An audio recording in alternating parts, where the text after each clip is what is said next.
Guys কিছুক্ষণ আগে আমি একটা চিৎপটাং হয়ে পড়ে গেছিলাম। মানে ব্যাপারটা যতটা শুনতে হাস্যকর মনে হচ্ছে, ব্যথাটা ততটাই জটিলতর ছিল।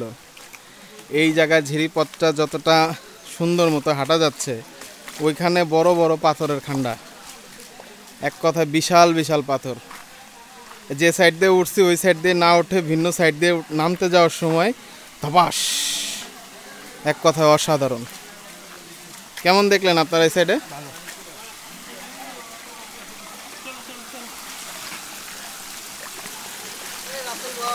মনির ভাই কি অবস্থা? আরে বাহ,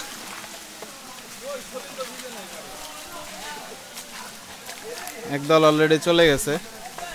ভাই দেখেন যা সৌন্দর্যটা, দেখেন অপরূপ সৌন্দর্য।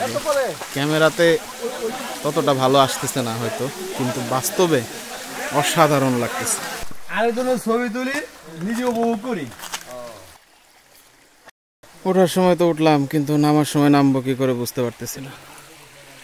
এত গহীন জঙ্গল ভাই, বিশ্বাস করেন এখানে নিঃশ্বাসের শব্দটা স্পষ্ট শোনা যাচ্ছে।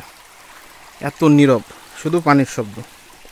তবে এখানে আসার সময় অবশ্যই আপনার কিছু সেফটি গার্ড নিয়ে আসা উচিত। যেমন ধরেন যে পায়ের জন্য ভালো জুতা সম্পৃক্ত গ্রিপ, যেটা একদম মাটির সাথে আঁকড়ে ধরে থাকে, এরকম মোজা পরছে, মোজা টাইপ এক প্রকার, সেগুলা পরছে। এই জায়গাটা সেফটির অনেক বড় ইস্যুজ আছে। আমি এই যে পড়ে গেলাম, পড়ে যাওয়ার পর আমি কিন্তু কোমরে মোটামুটি ভালোই ব্যথা পাইছি। হ্যাঁ, এখন আমি এই অবস্থাতে আমি হাঁটতেছি। আমার কাছে কেন জানি মনে হচ্ছে আমি যখন ঘুমাবো, ঘুমানোর পরে যখন ঘুমের থেকে উঠবো,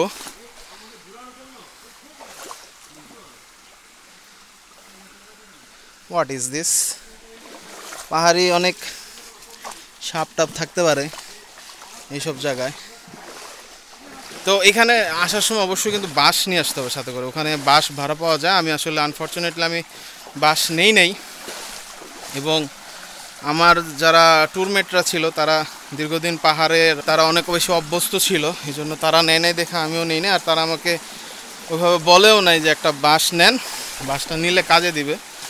তো যার জন্য আমি নেই না নেওয়ার ফলে যে ভুলটা হয়েছে, বাসটা নিলে আমার জন্য সহজ হইতো এই পাহাড়টা উঠা।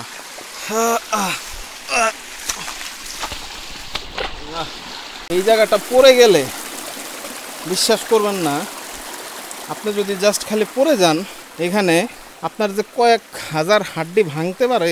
পাশাপাশি খুবই রিস্কি। প্রতিটা জায়গা পিচ্ছিল, কিছু জায়গা আবার একটু টানেলের মতো। আর সব থেকে ভয়ঙ্কর ব্যাপার যেটা, সেটা হচ্ছে এই জায়গাটায় ভয় পাচ্ছে হচ্ছে একটা জিনিস, সাপের।